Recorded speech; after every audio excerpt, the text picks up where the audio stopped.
अच्छा, मैंने recording start किया, एक बार कंफर्म करना तो। Yes sir. हो गया?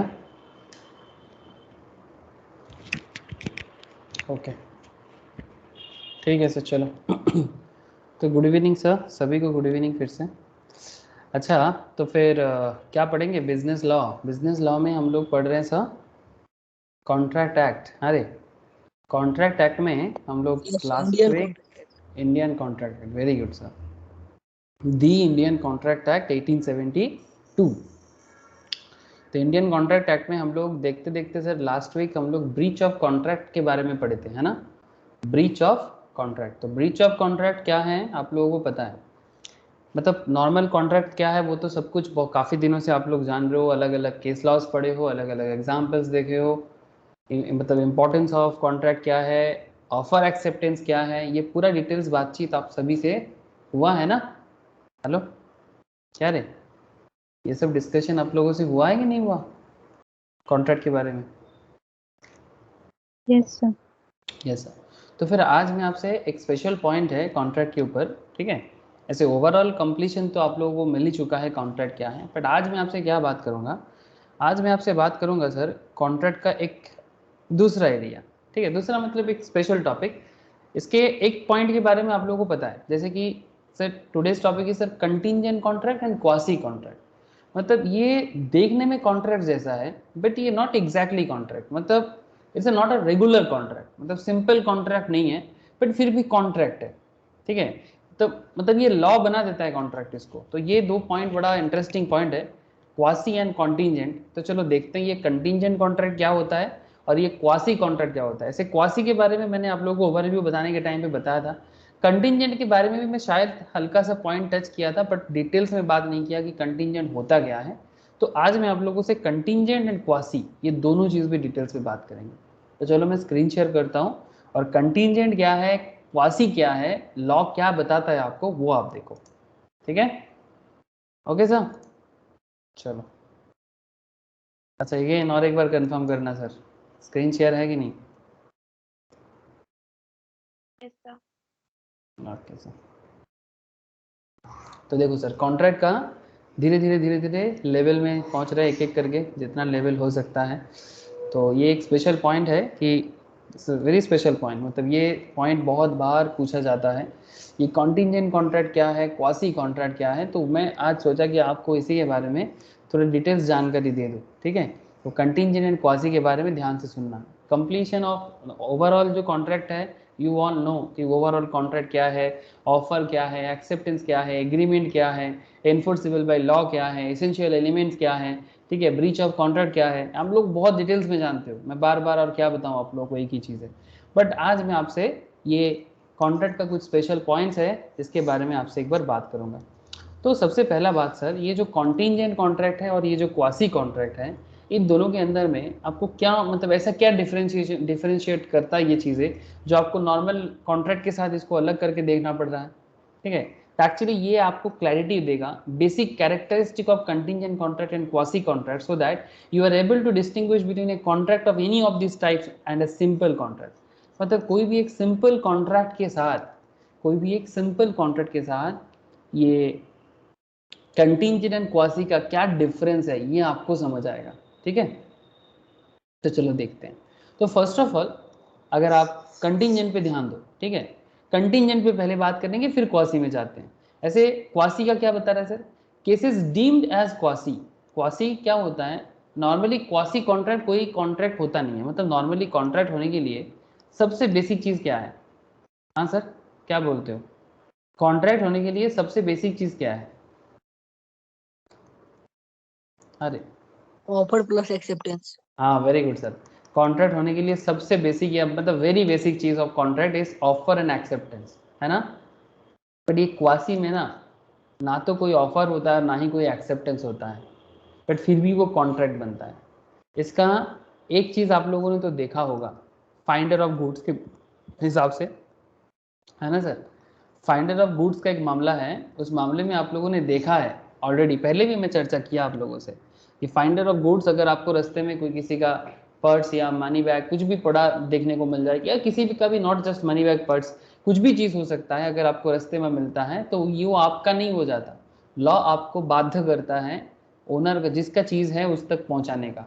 हाँ sir, that is a special type of contract जो लॉ बना के देता है आपको ऑटोमेटिकली। ठीक है, जैसे ही आप किसी का गुड्स उठाते हो रास्ते से, वो ऑटो कॉन्ट्रैक्ट बन जाता है। ठीक है, तो जो लॉ बना देता है, लेकिन ना तो उसने ऑफर किया था, ना ही आपने एक्सेप्टेंस करने का सोचा था। तो ऑफर एक्सेप्टेंस प्रॉपरली कुछ नहीं होता, फिर भी वो कॉन्ट्रैक्ट बन जाता है। तो यहाँ ये जस्ट एक फाइंडर ऑफ गुड्स नहीं है सर, इसके अलावा और भी कुछ एरिया है क्वासी में जो मैं आपसे आज चर्चा करूंगा। ठीक है, अच्छा, इसके अलावा मैं आपसे चर्चा करने जा रहा हूँ सर कंटीजेंट के बारे में। सर ये क्या है contingent?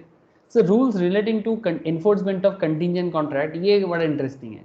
And differentiate between difference between contingent and wagering, another special point. Wagering contract and contingent contract. Sir wagering क्या हो गया? सर वेजरिंग ये बड़ा एक स्पेशल पॉइंट है, ये इलीगल होता है सर। वेजरिंग कॉन्ट्रैक्ट वॉइड होता है। इलीगल मतलब बेसिकली वेजरिंग कॉन्ट्रैक्ट वॉइड हो जाता है, ये नहीं करना चाहिए होता। सर ये कैसे? आगे रखो कि वेजरिंग में क्या होता है। मतलब वेजरिंग बेसिकली कुछ इस तरह का टाइप ऑफ जुआ, जुआ समझते हो ना आप लोग, सट्टा जुआ ऐसे होता है ना, उस तरह का, उसको वेजरिंग कॉन्ट्रैक्ट बोलते हैं। तो कैसे पहचानोगे नॉर्मल सिंपल कॉन्ट्रैक्ट के बीच में कौन सा वेजरिंग है कौन सा कंटीजेंट है? Contingent is not illegal, but contingent contract special types में आता है, तो वो भी आपको जानना चाहिए। तो चलो देखते हैं, सब रियल लाइफ के साथ जुड़े हुए सर, मतलब ऐसा नहीं कि कोई आउट ऑफ वर्ल्ड चीज़ें नहीं होगा। ठीक है, सब हमारे आंखों के सामने होता है, आपके आंखों के सामने होता है, आपको और हमें सिर्फ पहचानना होता है। ये किताब है just a source of our knowledge. ठीक है, किताब तो बस एक जरिया है सर, ठीक है, आपको नॉलेज पाने का। बाकी आप अगर थोड़ा सा कनेक्ट होते हो ना दुनिया के साथ, दुनियादारी के साथ, आपको ये सभी चीज़ें दिखता है। बस देखो, नज़रिया बढ़ाओ अपना, पॉइंट ऑफ व्यू। तो we shall briefly examine what is called contingent contract. It is essential and the rules regarding enforcement of this type of contract. मतलब ये contingent contract है क्या, इसको कैसे enforce किया जाता है? And contract recognizes certain cases in which an obligation is created without a contract. An obligation is created without a contract. Obligation हो जाता है without contract, ये भी एक concept है. Such obligation arise out of certain relations which cannot be called as contract in the strict sense. मतलब उसको exactly contract strict sense में नहीं कहा जा सकता. There is no offer, no acceptance. ना ही offer होता है, ना ही acceptance होता है, और ना ही कोई नो कंसेंसस एडिडम। सर कंसेंसस एडिडम का क्या मतलब होता है, कौन बताएगा? Anyone sir? कंसेंसस एडिडम क्या होगा इसका मतलब? कोई बता सकता है सर? बोलो ना, ट्राई कर सकते हो सर। कंसेंसस एडिडम क्या होता है? What is this consensus ad idem? पहले भी मैं बता चुका हूं आप लोगों को। Same thing on same sense. Contract हमेशा दो इंसान के बीच में होता है ना सर। अरे कॉन्ट्रैक्ट के लिए मिनिमम कितना पार्टीज चाहिए होता है? टू। मिनिमम 2। तो जब दो पार्टी के बीच में कॉन्ट्रैक्ट होता है, तो जैसे मानो कि मैं और विश्वजीत, ठीक है, चलो मैं और विश्वजीत, मी एंड विश्वजीत। अब मेरे और विश्वजीत के बीच में कोई कॉन्ट्रैक्ट बन रहा है। मानो कि मैं बोल रहा हूँ कि विश्वजीत, मैं तुझे मेरा एक पेन सेल करूंगा, पेन, ठीक है, मैं अपना पेन तेरे को बेचूंगा। तो मैं बोल रहा हूँ पेन बेचूंगा, लेकिन विश्वजीत सोच रहा है कि मैं नॉर्मल कोई पेन बेचूंगा, लेकिन मैं ना ये डिजिटल पेन बेचने का बात कर रहा हूँ। लेकिन पेन तो ये भी है, और पेन ये वाला जो नॉर्मल कॉपी में लिखने वाला पेन होता है ना सर, ये भी है। दिख रहा है ना आपको? देखो सर, दोनों ही पेन यस है, सर। एक डिजिटल पेन है और एक कॉपी में लिखने वाला पेन है। अब मैं पेन बोल रहा हूँ, लेकिन विश्वजीत कौन सा पेन समझ रहा है? विश्वजीत, लिखने वाला। जब तू खरीदने आया, मैं तेरे को डिजिटल पेन पकड़ा दिया, तू बोलता है सर ये बात तो नहीं हुआ था। एक्चुअली प्रॉब्लम क्या हो रहा है, बात पेन का हुआ था, बट कौन सा पेन इसके बारे में बात नहीं हुआ था। डिजिटल पेन की, नॉर्मल पेन, इसके बारे में कोई क्लैरिफिकेशन नहीं था। तो ये कंसेंसस एडिडम कंसेंट नहीं नॉट हुआ। फ्री। हाँ सर, नहीं नहीं, कंसेंट फ्री नहीं, कंसेंसस एडिडम नहीं हुआ। कंसेंट फ्री का बात नहीं है, ये actually same thing on same sense नहीं हुआ। मतलब जिस चीज के बारे में कॉन्ट्रैक्ट हो रहा है, उस चीजों के ऊपर, उस पर्टिकुलर थिंग के ऊपर सेम सेंस होना चाहिए। या आप जो बेचने का बात कर रहे हो, मैं वही खरीदने का बात कर रहा हूँ। जैसे एक एग्जाम्पल था यस ना, कि कोई बंदा अपना गाड़ी बेचना चाहता है, ठीक है, बट कौन सी गाड़ी, लाल गाड़ी की, पीला गाड़ी की, सादा गाड़ी, वो नहीं बताया। गाड़ी बेचेगा ठीक है, बट कौन सी गाड़ी, कंफर्म तो करो। आपके पास 3 गाड़ी है, मैं जाके बोला आपका एक गाड़ी खरीदना है, कार, ठीक है, आप बोला ठीक है कार खरीद लेना। खरीदने के टाइम पे मैं गया और मैं एक्चुअली मेरे मन में था लाल कार, बट आपके मन में था सबसे फर्टीचर वाला सादा कार, ठीक है, मतलब व्हाइट वाला। तो आप आपका व्हाइट कार मेरे को दे रहे हो, मैं बोल रहा हूँ नहीं मुझे तो लाल वाला चाहिए, आप इनकार करते हो, ठीक है, और मैं भी इनकार करता हूँ, तो अल्टीमेटली बात नहीं बनेगा ना सर, समझ रहे हैं ना। तो ये पॉइंट मैं पहले Yes, भी sir. चर्चा कर चुका, तो इसको बोलते हैं कंसेंसस एडिडेम होना। तो there is no offer, no acceptance, no consensus ad idem, and in fact neither agreement nor promise, and yet the law imposes an obligation. मतलब कुछ भी नहीं होता, फिर भी लॉ क्या करता है, बीच में टपक जाता है कबाब में हड्डी की तरह, ठीक है। कौन आ जाएगा पार्टीज के बीच में, लॉ आ जाएगा, लॉ, ठीक है। Yet the law imposes an obligation on one party and confers A right in favour of the other. एक के पास ऑब्लिगेशन लेके पहुंचते हैं और दूसरे के फेवर में आके आज पहुंच जाते हैं। We shall have a look at the quasi contract in details. तो ये एक्चुअली क्वासी में होता है मेनली, ठीक है। तो ये क्वासी, कंटिंजेंट, सब एक एक करके आपको बताता हूँ, चलो, ठीक है। क्वासी क्या है, कंटिंजेंट क्या है, बड़ा इंटरेस्टिंग है सर। देखो, ए कॉन्ट्रैक्ट में बी एब्सोल्यूट और ए कंटिंजेंट। कॉन्ट्रैक्ट या तो एब्सोल्यूट होगा या तो कंटिंजेंट होगा। Absolute contract is one where the promisor undertakes to perform the contract in any event without any condition. जो एब्सोल्यूट कॉन्ट्रैक्ट होता है ना सर, एब्सोल्यूट, वो किसी बिना किसी शर्त का होता है, ठीक है, विदाउट एनी कंडीशंस, ठीक है, कॉन्ट्रैक्ट को फुलफिल किया जाएगा। बट कंटिंजेंट कॉन्ट्रैक्ट का कुछ ना कुछ कंडीशन जरूर होगा। कंटिंजेंट कॉन्ट्रैक्ट का कुछ ना कुछ कंडीशन जरूर होगा। A contract to do or not to do something, a contract to do or not to do, या तो कुछ करो या तो कुछ ना करो, मतलब कुछ करने के लिए कॉन्ट्रैक्ट या फिर कुछ ना करने के लिए contract. If some event collateral to such contract does or does not happen, या तो होगा या तो ना होगा, बात समझे ना, या तो वो पर्टिकुलर घटना घटेगा या फिर वो पर्टिकुलर घटना नहीं घटेगा, ठीक है, दोनों में से कुछ भी एक होना चाहिए। वो डिपेंड करता है situation to situation, concept to concept, circumstances to circumstances differ करेगा, ठीक है। In sum, if some event collateral to such contract does or does not happen. कैसे सर, एग्जांपल देता हूं अभी। कॉन्ट्रैक्ट ऑफ इंश्योरेंस, इंश्योरेंस के बारे में क्या ख्याल है आप लोगों का? हाँ सर, प्रीमियम भरने से इंश्योरेंस मिलता है, क्या सोच है आप लोगों का, बताओ ना। आप अपना इंश्योरेंस करके रखे हो, प्रीमियम भरते जाते हो, तो क्या एक पर्टिकुलर टाइम के बाद आपको इंश्योरेंस का पैसा मिल जाता है क्या? ऐसा होता है क्या? ये किसी पर्टिकुलर चीज़ों के कारण आपको इंश्योरेंस मिलता है। जैसे मानो कि आपका कार का इंश्योरेंस है, कार का एक्सीडेंट होगा तभी ना इंश्योरेंस का पैसा मिलेगा। गोडाउन में आग लगने का इंश्योरेंस किया, गोडाउन में आग लगेगा तब ना इंश्योरेंस का पैसा मिलेगा। अगर आग नहीं लगेगा तो क्या पैसा मिलेगा सर? हाँ No, सर, sir. समझ में आ रहा है ना बात, है ना। तो ये इंश्योरेंस क्या हो गया सर, इंश्योरेंस हो गया फ्यूचर इवेंट, है ना। इंश्योरेंस का जो कॉन्ट्रैक्ट होता है, हम लोग बहुत सारे इंश्योरेंस कंपनीज के बारे में नाम सुने हैं। सबसे फेमस नाम, हाँ सर, सरकार वाला, सबसे पॉपुलर, सरकार के पास है सबसे ज़्यादा पैसा वाला, इंडिया का जितना लाइफ, हाँ बोलो सर, कोई कुछ कहना चाहते हो क्या, बोलो। ये स्टॉक मार्केट में इसका कुछ परसेंटेज आने वाला है सर, अब इसी को लेके थोड़ा कंट्रोवर्सी है कि कितना आएगा नहीं आएगा। ऐसे करेंटली तो इंडियन गवर्नमेंट का 100% है, इंडिया का 70% से भी ज़्यादा, मोस्ट ऑफ द 70%, हाँ 70% से भी ज़्यादा लाइफ इंश्योरेंस इन्हीं के पास है, लाइफ इंश्योरेंस। बाकी प्राइवेट कंपनीज का मिला जुला के 30%, ठीक है। 70% लाइफ इंश्योरेंस का पैसा इनके पास ही जमा होता है। तो किसी का डेथ होने से, कभी किसी का तबीयत खराब होने से, अलग अलग इंश्योरेंस आप लोग जानते हो, किसी का, ये सब लाइफ इंश्योरेंस हो गया। नॉन लाइफ में भी है सर, जैसे मानो गाड़ी का इंश्योरेंस, घर का इंश्योरेंस, आग लगने का इंश्योरेंस, गोडाउन का इंश्योरेंस, है ना, उसको नॉन लाइफ इंश्योरेंस बोलते हैं। क्या सर ऐसा होता है कि नहीं होता ये सब General बिजनेस? insurance. हाँ, general insurance, thank you sir, एक सिंगल लाइन में आपने बता दिया, ठीक है। जो नॉन लाइफ होते हैं उसको जनरल इंश्योरेंस भी बोलते हैं, वेरी गुड सर। तो बात क्या है सर, बात is very simple, contract to do or not to do something if some event or collateral to such contract does or does not happen, ठीक है। A contract to pay B 1 lakh if B's house is burned, अगर तुम्हारा घर जलता है, अगर तुम्हारा घर जल जाए तो मैं तुम्हें 1 लाख दूंगा, ठीक है। तो यहाँ पर 1 लाख क्या ऐसे ही दे देगा या घर जलने पे देगा? अरे 1 लाख ऐसे ही दे देगा कि घर जलने पे देगा?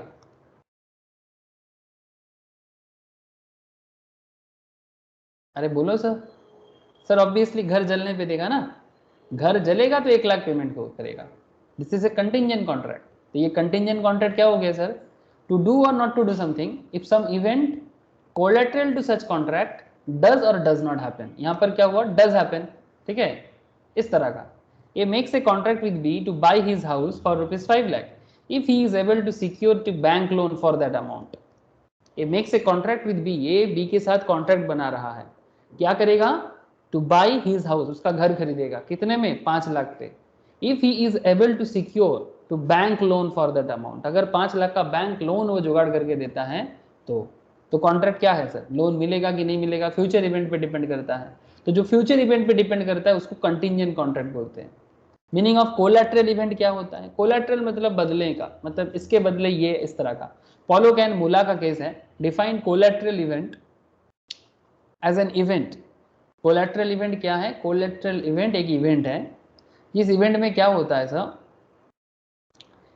which is neither a performance directly promised as part of the contract nor the whole of the consideration for a promise। मतलब कोलैटरल में क्या होता है, मतलब पूरा बात नहीं होता। जैसे देखो ना, बोलता है कि मैं तुम्हें 1 लाख दूंगा, बट ये 1 लाख का जो कंसिडरेशन का पेमेंट बोल रहा है, collateral event as an event which is neither a performance directly promised.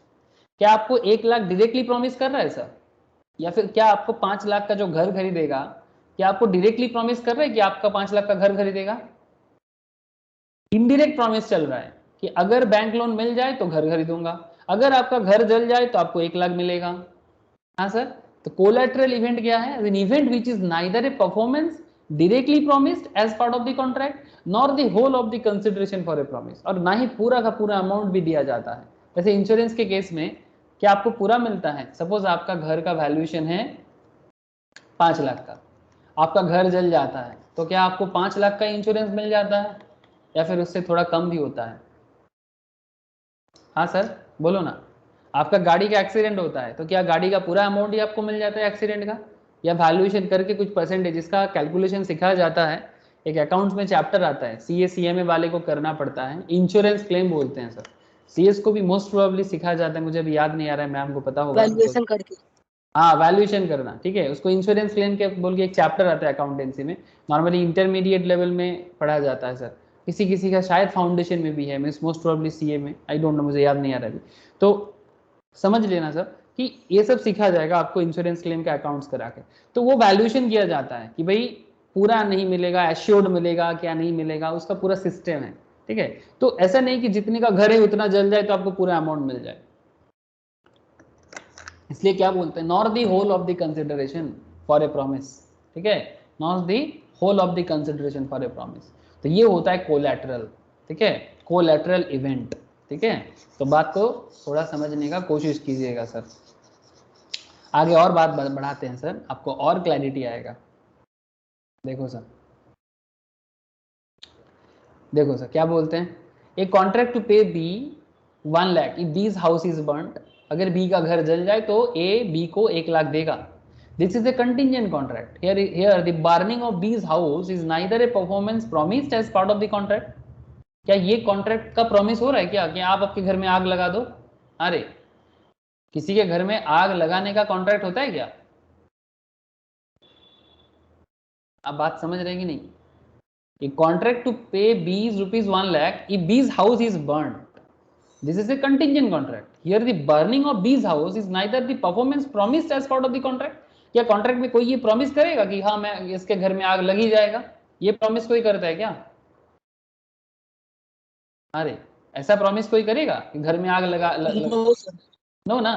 Nor it is the consideration obtain from B. ना ही ऐसा कोई कंसिडरेशन बी से मिलता है कि मैं घर में आग लगा दूंगा। The liability of A's arise, A का जो लाइबिलिटी है वो अराइज करेगा only on the happening of the collateral event. अगर ये कोलैटरल इवेंट होता है तभी जाके ए बी को 1 लाख पेमेंट करेगा, जो घर जल जाए तो पैसा मिलेगा। ऐसे एक्चुअली पूरा इंश्योरेंस बिजनेस ऐसे ही एक अनसर्टेन कॉन्सेप्ट में बना हुआ है, ऐसे ही एक अनसर्टेनिटी पे बना हुआ है ये इंश्योरेंस का बिजनेस। ये LIC है ना सर, LIC के पास इतना इंश्योरेंस का प्रीमियम जमा होता है, डर का बिजनेस है सर, इट्स अ प्योरली डर का बिजनेस। लोगों को डर लगता है कि कल क्या हो जाए, कल क्या हो जाए, क्या पता आग लग जाए, क्या पता हम मर जाए, क्या पता गाड़ी का कुछ हो जाए, ठीक है। तो ये एक्चुअली मतलब इंश्योरेंस के हिसाब से ये एक डर का चीज है। बट ये चलेगा सर, ये डर सबको रहता है, ठीक है, और ये डर रहेगा भी, ठीक है। ये डर इतना जाएगा, जाने वाला डर भी नहीं है। तो पॉइंट है कि लोगों को क्या लगता है कि कुछ भी हो सकता है फ्यूचर में, तो फ्यूचर इवेंट के डर में वो इंश्योरेंस करा के रखता है। तो ये ऐसा हुआ था कि 2016 में एक बार LIC का, नॉट सर LIC नहीं, जनरल इंश्योरेंस का मोस्ट प्रोबेबली 1% स्टेक सेल करके, नहीं LIC का ही, सॉरी LIC का ही 1% स्टेक सेल किया था LIC ने, बदले में उनको 1000 करोड़ मिला था। इतना पैसा मिलता है इन लोगों को, पैसा जमा कर करके। आपको अगर ज्यादा देखना है among the Nifty companies, LIC is holding in terms of value. LIC का भी देखो ना, निफ्टी में बहुत होल्डिंग है, जैसे ITC में होल्डिंग है, ठीक है। ये देखो LIC का होल्डिंग देखो, इतना पैसा है कि दूसरे कंपनी का शेयर होल्ड देखो। ITC जो बड़ा कंपनी है ना सर, इंडियन टोबैको कंपनी के नाम से पहले जाना जाता था, अभी ITC के नाम से चलता है, 27,000 करोड़। रिलायंस में 21,000 करोड़, ONGC में 17,000 crore, state bank of India में 17,000 करोड़, L&T में 16,800 करोड़, ICICI बैंक में 10,006 करोड़, ठीक है। आप समझ रहे हो ना, LIC का इतना पैसा है कि वो दूसरे बिजनेस पे इतना इतना होल्डिंग करके रखा है, ठीक है। IDBI बैंक में 51% स्टेक LIC का ही है।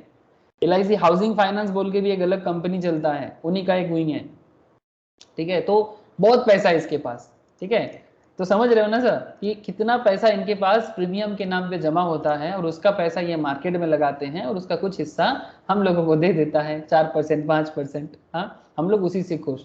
उसमें जो इंश्योरेंस वाले हैं, जो मरने के बाद जीवन बीमा वाले जो कॉन्सेप्ट है, मरने के बाद जो पैसा मिलता है वो तो काफी दिन तक उनको एंजॉय करने का मिलता है। हाँ, कई बार लॉस भी होता है, ठीक है, कई बार लॉस भी होता है। तो ये कभी अगर हो सके तो आप लाइफ इंश्योरेंस हो या जनरल इंश्योरेंस हो, इनके बारे में आप नॉलेज ले सकते हो। देखो life insurance, health insurance, investment management, mutual fund, ये सब काम करते ही है, ठीक है।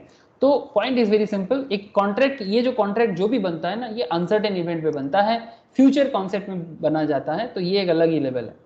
ओके, देखो यहाँ पर एक स्पेशल पॉइंट बोला, A agrees to transfer his property. A agree कर रहा है कि अपना प्रॉपर्टी ट्रांसफर करेगा, किसको? बी को। If her wife C dies, क्या बोलता है sir? A agrees to transfer his property to B if her wife C dies, अगर उसका बीवी मर जाए C. This is a contingent contract because the property can be transferred only when C dies. Property तभी transfer होगा जब सी मरेगा। तो सी का मरना एक फ्यूचर इवेंट पे डिपेंड करता है ना। जब तक सी का मतलब जब तक सी नहीं मरता तब तक प्रॉपर्टी ट्रांसफर नहीं होगा, ठीक है। ऐसा कॉन्ट्रैक्ट हो सकता है, ठीक है ना। इंश्योरेंस कंपनी ऐसे ही कॉन्ट्रैक्ट करते हैं ना सर। तो समझ में आ रहा है आप लोगों को? हाँ सर, कंटिंजेंट कॉन्ट्रैक्ट क्या रे, क्या समझ आ रहा है?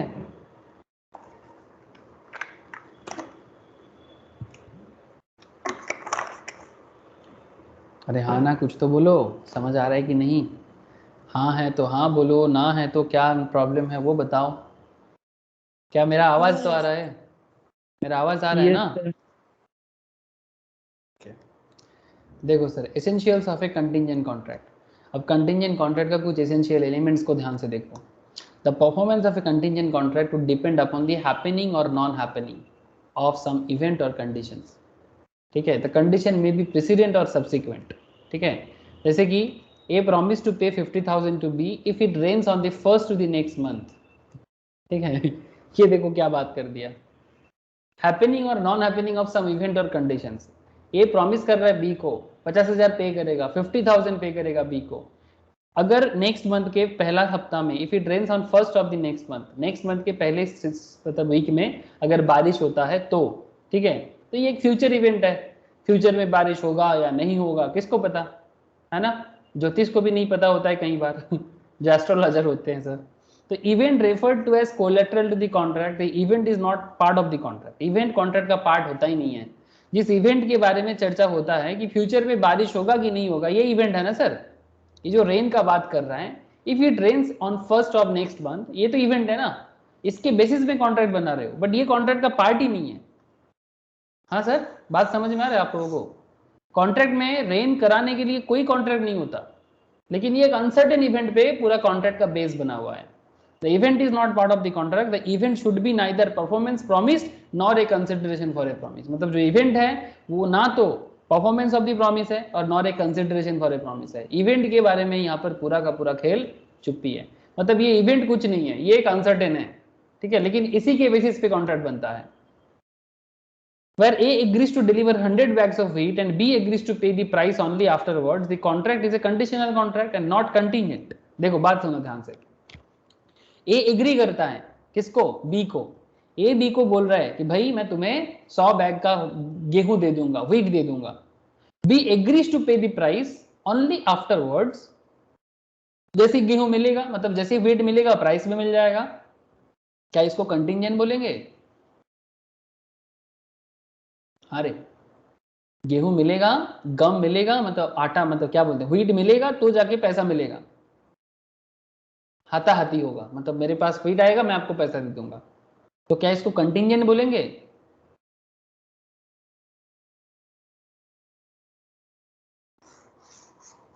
अरे बोलो सर, क्या ये अनसर्टेन इवेंट पे लग रहा है आप लोगों को? Event refer to as a collateral to the contract. Event जो है वो कोलैटरल टू द कॉन्ट्रैक्ट होना चाहिए. Where A agrees to deliver 100 bags of wheat and B agrees to pay the price only afterwards, the contract is a conditional contract and not contingent, because the event on which B's obligation is made to depend is part of promise itself and not a collateral event. ये promise का part है कि भाई तुम मुझे 100 bag का गेहूं दोगे तो मैं तुम्हें पैसा दे दूंगा. ये part of the promise है. Similarly, where A promises to pay B 1 lakh if he marries C, it is not a contingent contract. A promises to pay B 1 lakh if he marries C. अगर वो C को शादी करता है तो वो इसको 1 लाख पेमेंट करेगा. This is also not a contingent. A agreed to construct a swimming pool for B for rupees 2 lakh and B agreed to make the payment only on the completion of the swimming pool. It is also not a contingent contract. ये भी future event पे depend कर रहा है, but ये contract का promise का part है, ये collateral नहीं है. Construction of the swimming pool जो है वो प्रॉमिस का पार्ट है. अब कंस्ट्रक्शन आप करोगे तो आपको 2 लाख दिया जाएगा. He agreed to construct a swimming pool for B for rupees 2 lakh and B agreed to make the payment only on the completion of the swimming pool. Swimming pool पूरा करके दो, मैं तुम्हें 2 लाख दूंगा. तो ये कंटिंजेंट कॉन्ट्रैक्ट नहीं है, because construction of A swimming pool promise का पार्ट है, is directly connected with the contract. Indirect connection नहीं है सर. ये सभी 100 बैग गेहूं का बता दो या फिर B का C को शादी करने का, ये प्रॉमिस कर रहा है B को कि भाई तुम C को शादी करो मैं तुम्हें 1 लाख पेमेंट करूंगा. तो ये सब प्रॉमिस का पार्ट बन रहा है, ये सब कंटिंजेंट नहीं है. आपको समझ में आ रहा है सर फर्क? कंटिंजेंट के साथ सिंपल कॉन्ट्रैक्ट का फर्क समझ में आ रहा है? Absolute contract and contingent contract का डिफरेंस समझना बहुत जरूरी होता है सर. हेलो, अरे आप लोग कुछ हाँ ना बोलोगे तो मुझे समझ में आएगा ना कि आप लोग समझ पा रहे हैं कि नहीं समझ पा रहे हैं. Yes sir. समझ आ रहा है? शोभिक तो हाँ बोल रहा है, विश्वजीत, शुभश्री, सभी को पूछ रहा हूँ, नमिता, जो भी है क्लास में भी बताओ सर, समझ में आ रहा है कि नहीं आ रहा है आप लोगों को? Yes, sir. आ रहा है Yes, ना? sir. Okay sir. तो ये बात ध्यान रखिएगा, मतलब कोलैटरल टू द कॉन्ट्रैक्ट अगर हो जाए तो फिर वो बन जाएगा आपका कंटिंजेंट. बट ये सब जो बात यहाँ पर बोला है ना, ये कोई भी कोलैटरल नहीं है, ठीक है. तो ये बात ध्यान में रखिएगा. तो क्या बता रहे हैं sir essential of a contingent में? The performance of a contingent contract would depend upon the happening or non happening of some event or conditions. The event referred to as to collateral to the contract, वो समझना पड़ेगा आपको. And contingent event should not be a mere whim of the promisor. Mere whim of the promisor क्या है मैं आपको बताता हूँ. Should not be a mayor whim of the promiser. ये मेयर व्हील क्या होता है देखो. The event should be contingent in addition to being with the will of the promisor. If A promised to pay B 1 lakh, if he so chooses, it is not a contingent contract. If A promises to pay B 1 lakh, if he so chooses, it is not a contingent. In fact, it is not a contract at all. However, where the event is within the promiser's will, but not merely his will, it may be contingent contract. Sir कुछ समझ में आया क्या? कुछ समझ में आया ये point? If A promises to pay B 1 lakh, if he so chooses, it is not a contingent contract. Second point में बता रहा है, if A promises to pay B 1 lakh if it rains on 1st April and A leave Delhi for Mumbai and A leave Delhi for Mumbai on a particular day, it is a contingent contract because going to Mumbai is an event, no doubt, within A's will. Mumbai जाना A के इच्छा के अनुसार में है, but raining is not a merely his will. बारिश होगा कि नहीं होगा वो उसके इच्छा के अनुसार नहीं है ना सर? तो एग्जैक्टली जब बात अपने विल पे हो तो वो कॉन्ट्रैक्ट नहीं हो सकता, ठीक है? मतलब मेरे इच्छा के अनुसार होगा ऐसा तो कॉन्ट्रैक्ट नहीं बनता है, ठीक है? दोनों का कंसेंट होना चाहिए ना। The contingent event should not be a mayor will of the promisor. जो प्रोमिसर है उनके विल के हिसाब से तो कंटिंजेंट कभी नहीं हो सकता। The contingent event should not be a mayor will of the promisor. मतलब क्या प्रोमिसर चाहने से रेन कर सकता है सर? जो प्रोमिसर है, जो प्रॉमिस मतलब बेसिकली जो कॉन्ट्रैक्ट में ऑफरर है या प्रोमिसर है, क्या वो बोलेगा हम बारिश करा देंगे तुम कॉन्ट्रैक्ट करो? ऐसा होता है क्या? अरे बारिश होगा, साइक्लोन होगा, जो भी, मतलब जो एक अननेचुरल कॉन्सेप्ट है, सॉरी मतलब नेचुरल कॉन्सेप्ट है जो किसी के हाथ में नहीं है, जो एक नेचुरल कॉन्सेप्ट में बना हुआ है, अनसर्टेन है, तो अपने इच्छा के अनुसार अगर आप कुछ ऐसे करते तो कंटिंजेंट हो ही नहीं सकता। तो contingent event should not be a mayor will of the promisor. ऐसा कुछ भी चीज जो अपनी इच्छा के अनुसार हो वो कंटिंजेंट हो ही नहीं सकता। जैसे यहाँ पर भी ये तो बता रहे if A promises to pay B 1 lakh if he so chooses, मतलब यहाँ पर अगर वो चूज करता है उसको तो उसको 1 लाख मिलेगा। और ये कोई बात हुआ? मतलब आप अपनी इच्छा लगा रहे हो ना, तो इच्छा लगाने से तो कंटिंजेंट हो ही नहीं सकता। It is not a contingent, in fact it is not a contract at all. However, when the event is within the promiser will but not merely his will, it may be contingent। हो सकता है, आगे बताता हूं sir, ऐसा ऐसा तो बहुत एग्जांपल आपको मिलेगा।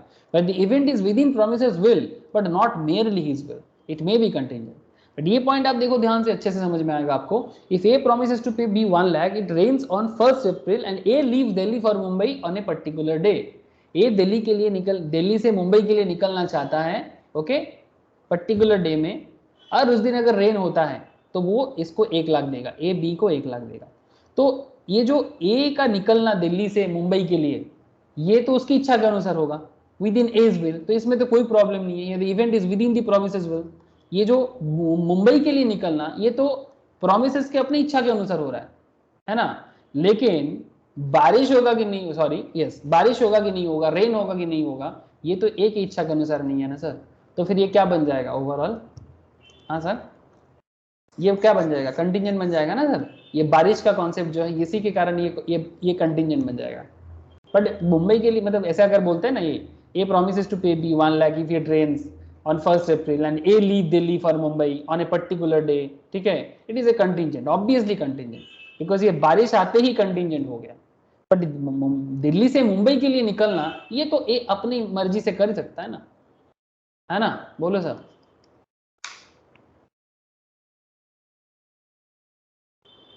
बात कुछ समझ में आ रहा है कि नहीं आ रहा है? Yes sir. Yes sir. मतलब मैटर इज वेरी सिंपल, अगर अपनी इच्छा से कर रहे हो तो वो कंटिंजेंट नहीं हो सकता, ठीक है? मतलब कुछ ऐसे अनसर्टेन चीजें जो आपकी इच्छा के अनुसार नहीं होगा और आप उस पर कॉन्ट्रैक्ट बना रहे हो जिस पे आपका कंट्रोल नहीं है, ठीक है, जिस पे आपका कंट्रोल नहीं है, तो वो कंटिंजेंट हो जाएगा फ्यूचर इवेंट पे। जैसे इंश्योरेंस कंपनीज बोलता है ना मरने पे मिलेगा, तो मरने पे किसका कंट्रोल है सर? इंश्योरेंस कंपनी बोलता है ना। ऐसे LIC का एक बहुत फेमस लाइन है, जिंदगी के साथ भी, अरे बोलो सर, जिंदगी के साथ भी, जिंदगी के बाद भी, जिंदगी के बाद भी, है ना? जिंदगी के साथ भी, जिंदगी के बाद भी। तो ये जो जिंदगी के साथ भी और जिंदगी के बाद भी, ये बाद भी में आपको पैसा मिलता है बेसिकली, है ना? तो जिंदगी के, एक सेकेंड रुक तो,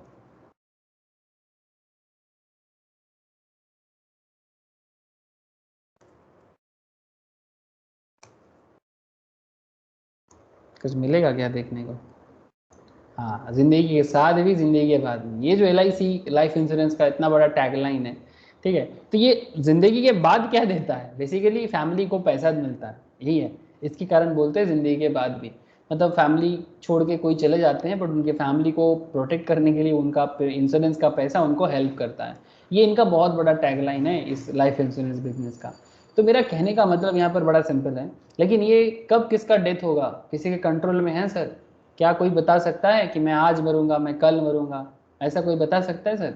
इस पे किसी का जोर चलता है क्या? नहीं ना, किसी का जोर नहीं चलता।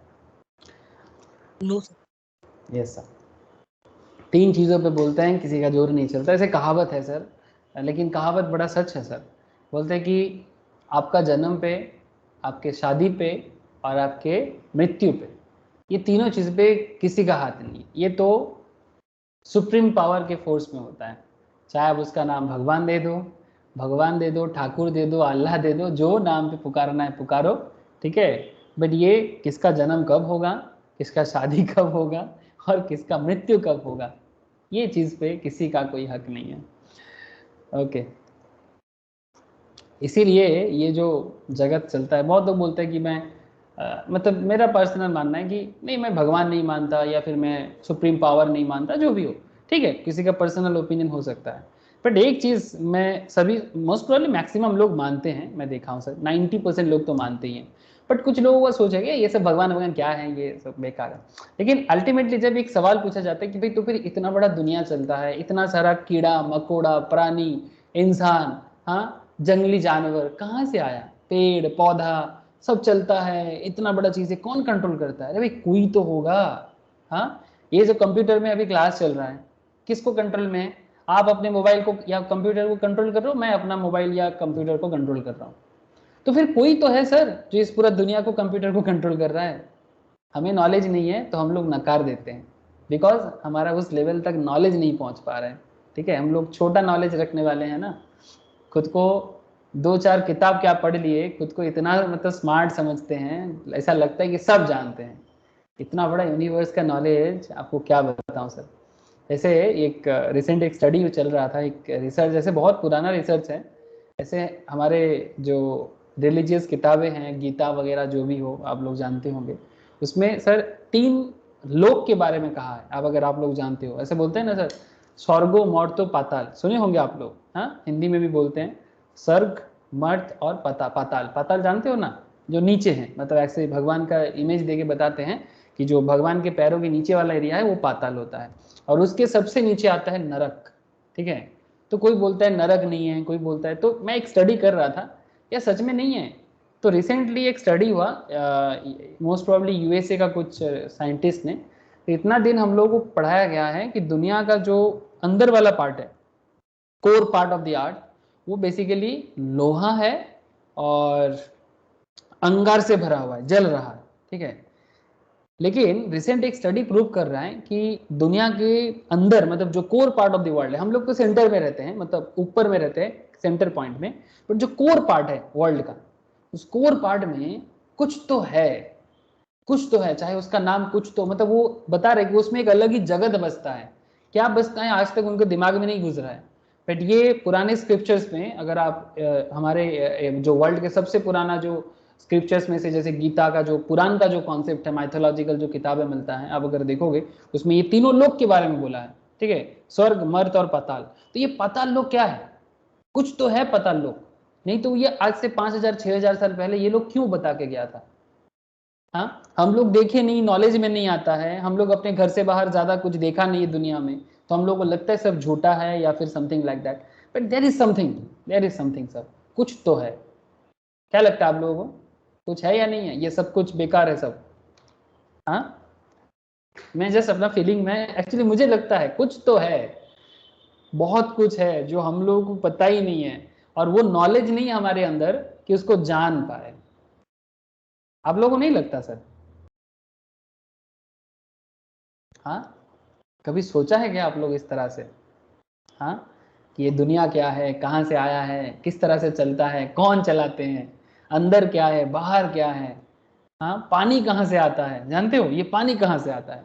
इतना बड़ा समुंदर दिया बट पीने लायक नहीं है। नदियों का पानी पीने लायक है, कैसे बनता है नदी, किस तरह से बन गया? कोई बोलता है पहाड़ी से आता है, पहाड़ कहाँ से आता है? सवाल पे सवाल आएगा बट हम लोगों को जवाब नहीं मिलता। क्यों? बिकॉज कुछ चीजों का जवाब नहीं होता। नहीं सर, हर चीज का जवाब है, जवाब है सर, बस ढूंढने लायक दिमाग और ढूंढने लायक, मतलब हमारे अंदर वो पावर जनरेट होना चाहिए। तो एक ना एक दिन वो ढूंढ लेते हैं। इसीलिए वो जो संत आत्माएं होते हैं ना, जो साधु बन जाते हैं, एक्चुअली उनको ये सब नॉलेज पता चल जाता है, तभी उसको बोलते हैं ब्रह्म ज्ञान। मतलब बाकी दूसरे लैंग्वेज में कुछ और बोलते होंगे। This is called spiritual seekers, मतलब वो नॉलेज के उस पार चले जाते हैं। गौतम बुद्धा, बुद्धा को क्या बुद्धा क्यों बोला? जो बुद्धि के परे है उसको बुद्धा बोलते हैं। समझ रहे हो कुछ? चलो सर छोड़ो, ये सब ज्ञान लेके क्या करोगे? लॉ पढ़ते हैं। गौतम बुद्धा दो चीज होते हैं, आप लोग जानते हो ना सर, हिंदी में हम लोग बोलते हैं, कोई अगर मतलब उतना पढ़ाई में अच्छा नहीं है, क्या बोलते हैं उसको हम लोग? क्या बोलते रे? पढ़ाई में अच्छा नहीं है तो क्या बोलेंगे? दिमाग काम नहीं करता तो क्या बोलते हैं? अरे बोलो, बुद्धू बोलते हैं ना। बुद्धू, बुद्धि और बुद्धा, तीनों में फर्क क्या है? बुद्धू मतलब जिनका दिमाग एकदम नहीं खुला, बुद्धि मतलब नॉर्मल जो थोड़ा बहुत सीख रहा है, स्मार्ट बन रहा है, और बुद्धा मतलब जो उससे आगे निकल गया। ठीक है, ये बुद्धिमान लोग हम लोग जैसे लोग हैं जो थोड़ा बहुत नॉलेज लेके अपने आप को कुछ ज्यादा समझ लेते हैं, और कुछ लोग होते हैं बुद्धू, उतना नॉलेज नहीं है, और बुद्धा मतलब जो नॉलेज से आगे निकल गया सर, नॉलेज से परे है। समझ रहे हो सर कुछ? छोड़ो सर, लॉ पढ़ाओ।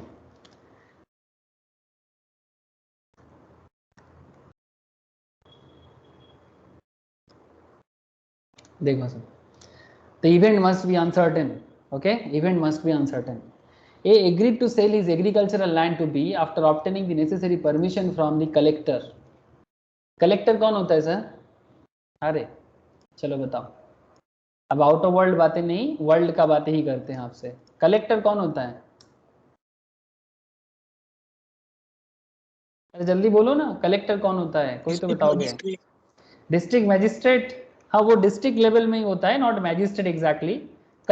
कलेक्ट्रेट ऑफिस अलग होते हैं, मैजिस्ट्रेट के अंडर में चलता है। Very good sir. ठीक है, इंडिया में जितना भी डिस्ट्रिक्ट है, हर डिस्ट्रिक्ट में ऑलमोस्ट 672 के आसपास डिस्ट्रिक्ट है पूरा भारत में। ठीक है, 672 मोस्ट प्रोबेबली, थोड़ा बहुत इधर उधर कम बेसी चलता रहता है।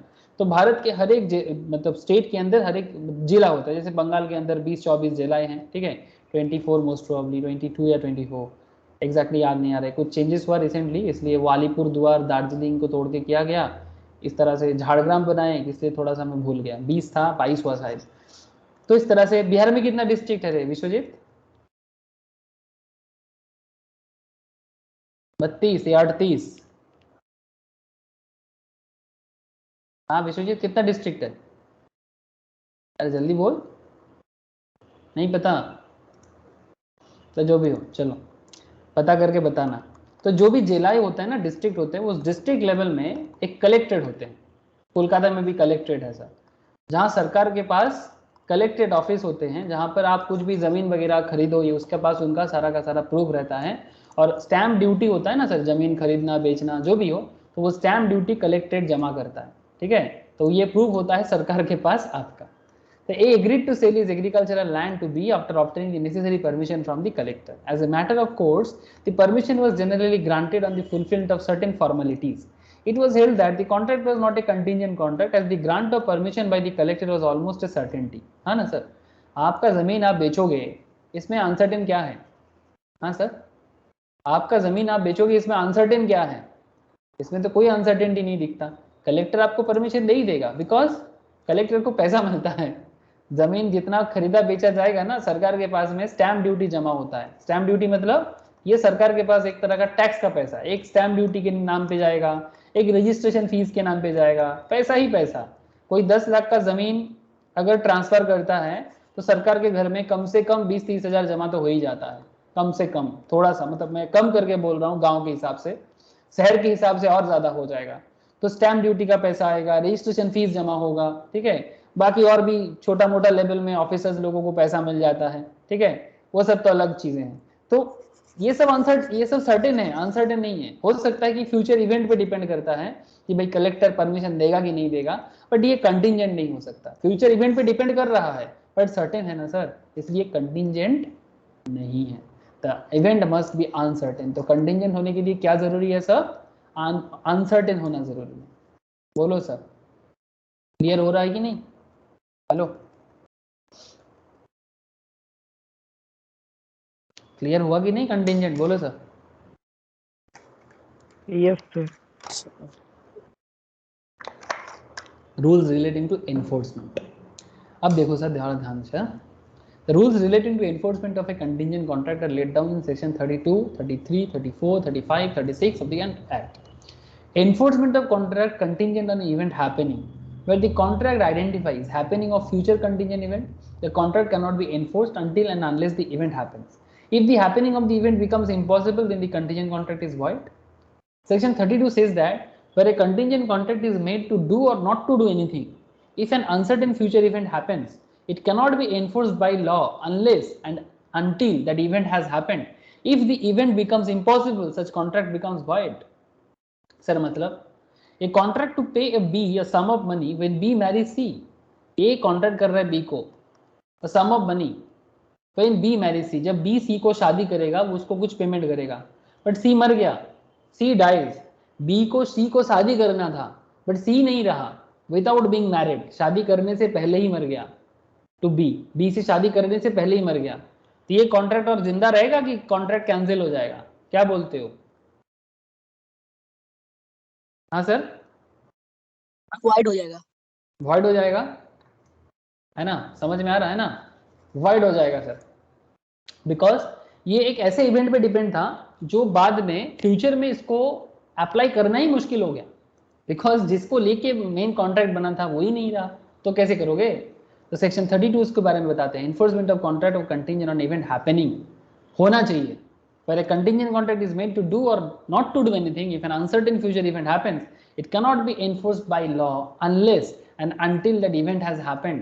If the event becomes impossible, such contract becomes void. अगर event होना ही मुश्किल है तो फिर ये void हो जाएगा.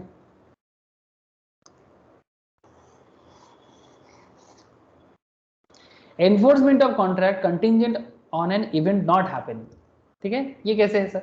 Where a contingent contract is made contingent on a non-happening of an event, it can be enforced only when it is happening becomes impossible. Section 33 says, where the contingent contract is made to do or not to do anything, if an uncertain future event does not happen, it can be enforced only when the happening of that event becomes impossible and not before. Where P agrees to pay Q a sum of money if a particular ship does not return. बात सुनो ध्यान से, P बोल रहा है Q को, मैं पे करूंगा तुझे. Where P agrees to pay Q a sum of money, कुछ अमाउंट, 1 लाख, 2 लाख, 5 करोड़, 10 करोड़, कुछ भी हो सकता है. बट रूल क्या है? If a particular ship does not return, अगर वो शिप जो गया है वो अगर वापस नहीं आता, the contract becomes enforceable only if the ship sinks so that it can not return. अगर जहाज डूब जाता है तभी तो वो नहीं लौटेगा ना, तो तभी जाके पी क्यू को क्या करेगा? तभी जाके पी क्यू को पेमेंट करेगा. Where A agrees to pay sum of money to B, if certain ship does not return, however the ship returns back, yet the contract becomes void. Ship वापस आ गया, जहाज जो गया था वो वापस आ गया. समझ रहे हो सर? मानो कि एक जहाज तेल लाने कहाँ गया है? अरे तेल लाने कहाँ जाएंगे? बोलो जल्दी बोलो. एक जहाज तेल लाने कहाँ गया है? कतार गया है मानो, ठीक है, दुबई, कतार, कहीं पर भी गया होगा. तेल लेके आएगा कि नहीं आएगा? ये जहाज है, ठीक है, ये जहाज आएगा कि नहीं आएगा इसके ऊपर बेसिस करके आप क्या कर रहे हो? कॉन्ट्रैक्ट बना रहे हो, ठीक है. जहाज में बैठे नौका चला के लेके आ रहा है, तेल लेके आ रहा है, ठीक है, तेल लेके आ रहा है गुजरात पोर्ट पे.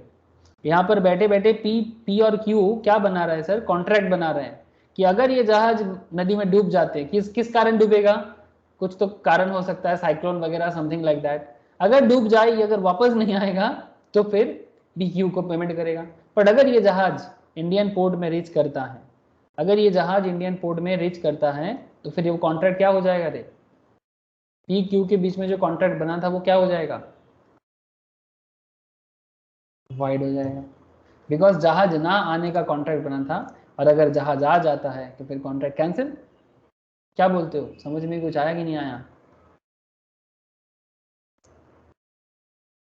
क्या बात कुछ समझ में आ रहा है आप लोगों को?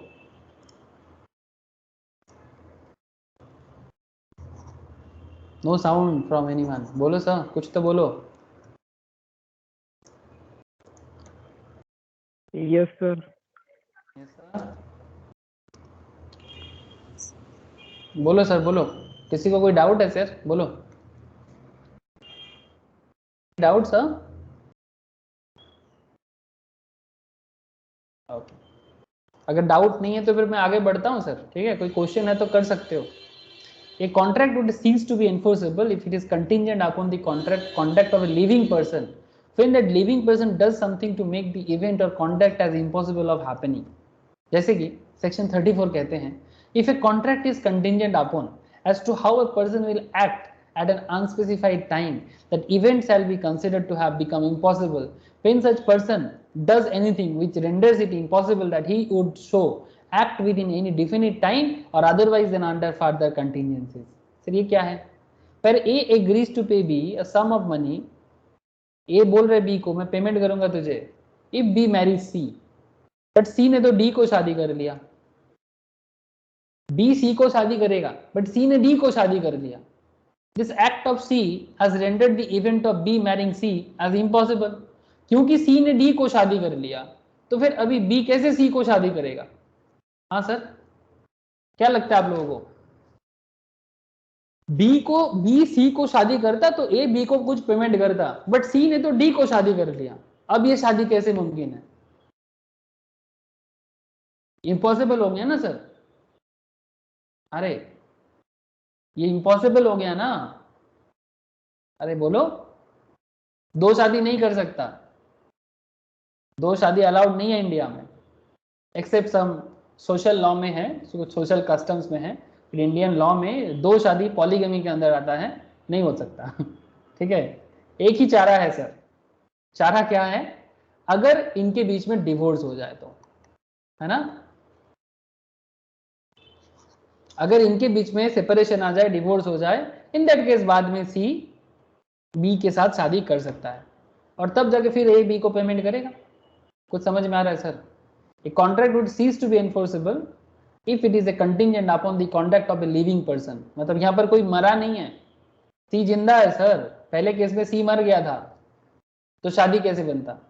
इसके केस में सी जिंदा है पर किसी और को शादी कर लिया. जब किसी और को शादी कर लिया तो बी से शादी नहीं कर सकता. तो नहीं कर सकता तो फिर क्या हो सकता है? ये भी इम्पॉसिबल हो गया. In that case it is though possible if there is a divorce between C and D. अगर सी और डी में डिवोर्स होता है तो बाद में ये कॉन्ट्रैक्ट बन सकता है, बट वो डिपेंड करता है डिवोर्स के ऊपर. सर केसेस कुछ क्लियर हो रहा है क्या? कंटिंजेंट का वैरायटी है सर, वैरायटी. कंटिंजेंट का वैरायटी चल रहा है. ऐसा केस हुआ था फ्रॉस्ट वर्सेस नाइट के केस में. The defendant promised to marry the plaintiff on death of his father. The father was still alive. बोला था कि अगर आपका पापा मतलब मर जाए तो मैं आपको शादी करूंगा, बट पापा जिंदा रहा and he married another woman. पापा जिंदा रहा तो शादी कैसे करेगा? इसलिए वो दूसरे किसी को शादी कर लिया. It was held that it had become impossible that he should marry the plaintiff and she was entitled to sue him for the breach of contract. ये ब्रीच ऑफ कॉन्ट्रैक्ट नहीं हो सकता क्योंकि शादी होने के लिए पापा का मतलब लड़की का जो पापा है उसको मरना जरूरी था. ठीक है, बट पापा मरा नहीं काफी दिनों तक, एक टाइम लिमिट था. ठीक है, तो फिर नहीं हुआ. कंटिंजेंट और happening of specified event with in the fix time. Fix time के अंदर बात है. Section 35 says that contingent contract to do or not to do anything if a specified uncertain event happens within a fixed time becomes void if at the expiration of the time fixed such event has not happened or if the before of the time fixed such event becomes impossible. जैसे कि A promised to pay B a sum of money if certain ship returns within a year. अगर एक जहाज एक साल के अंदर within a year वो अगर वापस आता है अपनी जगह से जहां से गया है वो, ठीक है, जहां गया है वहां से अगर रिटर्न आता है तो फिर ये प्रॉमिस कर रहा है बी को मैं तुम्हें पेमेंट कर दूंगा. The contract may be enforced if ship returns within a year and becomes void अगर ship देरी करता है. Burned within the year, ship is burned within the year. अगर जहाज एक साल के अंदर वापस नहीं आता या फिर आग लग जाए, डूब जाए, कुछ भी हो जाए तो फिर ये नहीं हो सकता. समझ में आ रहा है सब? टाइम स्पेसिफिक भी हो सकता है कंटिंजेंसी, कोई प्रॉब्लम नहीं है. एक साल के अंदर, 2 साल के अंदर टाइम लिमिट बांध दिया. Contingent on specified event are not happening within a fixed time. A promise to pay B a sum of money if a certain ship does not return within. अच्छा ये तो अभी बोला मैंने आपको. Contingent on an impossible event. Impossible event का contingency ये कैसे हो सकता है? चलो very interesting. Section 36. Section 36 बोलता है contingent agreements to do or not to do anything if an impossible event happens or void. अगर impossible चीज होता है तो वो void हो जाएगा पहले से ही. Whether the impossibility of the event is known or not the parties to the agreement at the time when it is made. A agrees to pay B 1 lakh if sun rises in the west next morning. क्या ऐसा कभी संभव है कि सूर्य सन waste में rise करेगा? अरे सूरज पश्चिम में उगेगा, ऐसा कब संभव है? बोलो. हाँ, ये तो कभी पॉसिबल नहीं है ना. सन हमेशा ईस्ट में ही उगता है ना, ये ईस्ट है, इधर ही सन आएगा, ईस्ट में ही सन राइज करेगा, वेस्ट में कैसे राइज कर सकता है? लेकिन आप प्रॉमिस, आप ऐसे एग्रीमेंट बना रहे हो जो इम्पॉसिबल इवेंट है, तो ये तो पहले से ही वॉइड हो जाएगा, ठीक है, वॉइड। ऐसे चीजों के कॉन्ट्रैक्ट मत बनाओ, impossible event. X agrees to pay 1 lakh if two straight lines should enclose the space, the agreement is void। मतलब समझ में आया? क्या दो स्ट्रेट लाइन यूज करके आप एक स्पेस को कवर कर सकते हो, मतलब ये जो फाका स्पेस है इसको बंद कर सकते हो दो स्ट्रेट लाइन से? Is this possible sir? दो स्ट्रेट लाइन से कभी एक फाका स्पेस को आप बंद कर सकते हो? बताओ, क्या ये संभव है? हाँ, टू स्ट्रेट लाइन से क्या एक स्पेस को बंद किया जा सकता है? जैसे ही मैं इसको बंद करूंगा तो तीसरा स्ट्रेट लाइन आ गया, तो दो स्ट्रेट लाइन से तो संभव नहीं है सर। कोई बोलेगा सर एक ऐसा कर दो एक ऐसा कर दो, तो बंद हो गया ना, बट क्या ये दो स्ट्रेट लाइन हुआ सर? आपको बात समझ में आ रहा है? कोई अगर ऐसा बोलता है कि सर ये ऐसा कर दो, तो क्या ये दो स्ट्रेट लाइन फॉर्म हुआ?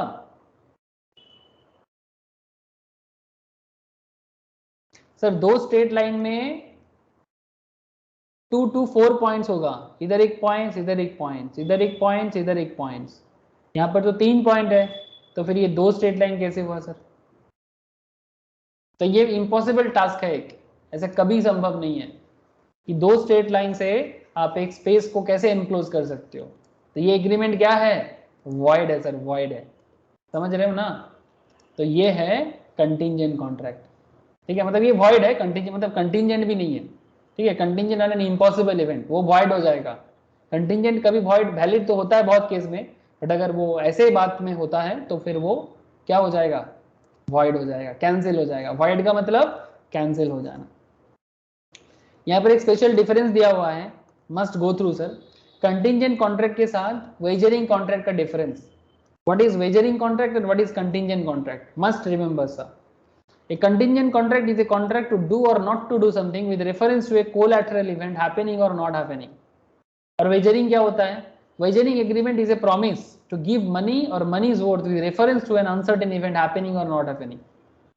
Reciprocal promises के बारे में क्या बोलता है? Contingent contract may not contain reciprocal promises, but a wagering agreement consists of reciprocal promises। Yes, यहाँ पर reciprocal होता है, मतलब बदले में कुछ होता है, बट बदले में मतलब या तो ये होगा या तो वो होगा। आज बारिश होगा, मतलब वेजरिंग कैसे होता है ना, बारिश होगा आज तो मैं आपको पैसा दूंगा, बारिश नहीं होगा तो तुम मेरे को देना, इस तरह का रेसिप्रोकल, एक दूसरे के, मतलब इसको बंगाली में ऐसे बोलते हैं, अनुन्नक बोलते हैं हम लोग, ठीक है, मतलब अगर बारिश हुआ तो तुम मुझे दे देना। अगर जैसे इंडिया पाकिस्तान का मैच में कॉन्ट्रैक्ट करना, इंडिया वर्सेस पाकिस्तान का मैच में लोग बेटिंग करता है ना, पाकिस्तान जीता तो तुम पे करना, इंडिया जीता तो मैं पे करूंगा, ऐसे डिपेंड तो फ्यूचर में कर रहा है, बट ये सब वेजरिंग हो जाता है। हाँ सर, बात समझ रहे हो सर? ये इनवैलिड होता है, इलीगल होता है।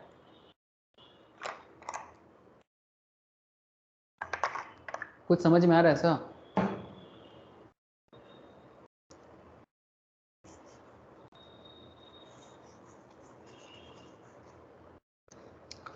Wagering agreement consists of reciprocal promises. In a wagering contract, the uncertain event is the core factor. Yes, in a contingent contract, the event is collateral. इसमें क्या होता है? इवेंट कोलैटरल होना चाहिए। नेचर ऑफ कॉन्ट्रैक्ट में देखो, contingent contract may not be wagering in nature, contingent contract wagering ना भी हो सकता है, बट अगर वेजरिंग है तो वो कंटिंजेंट होगा ही होगा, फ्यूचर इवेंट पे ही डिपेंड करता है।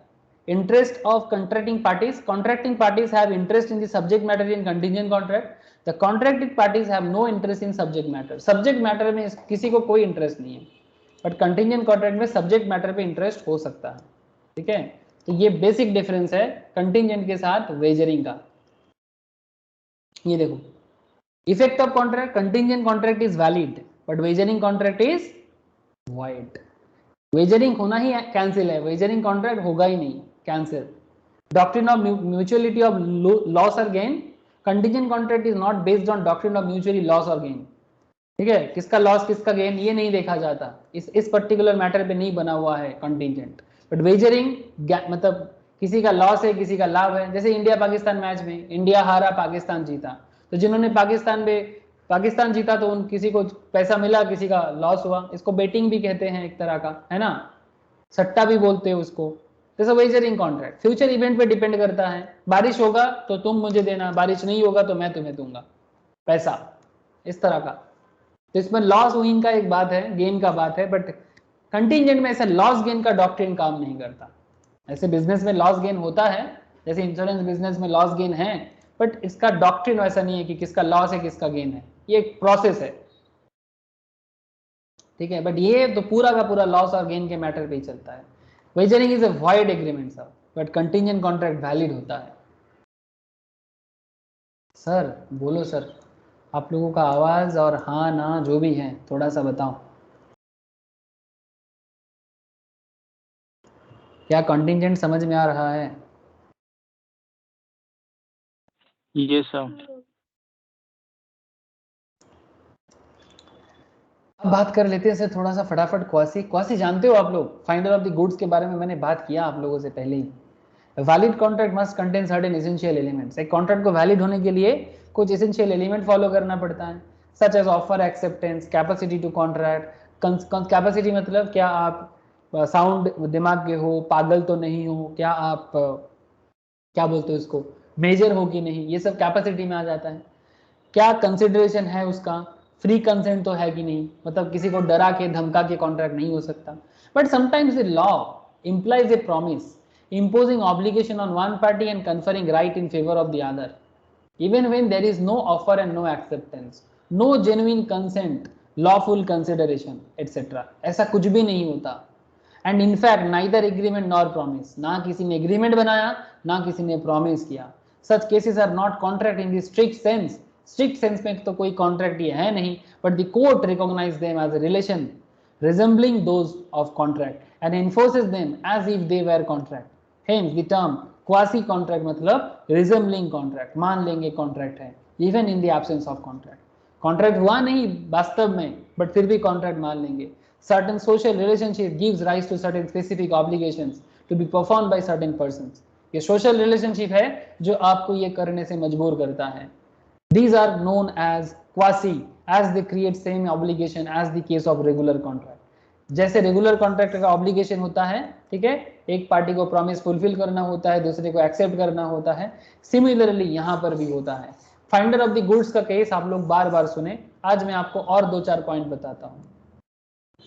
Quasi contract are based on principles of equity, justice and good conscience.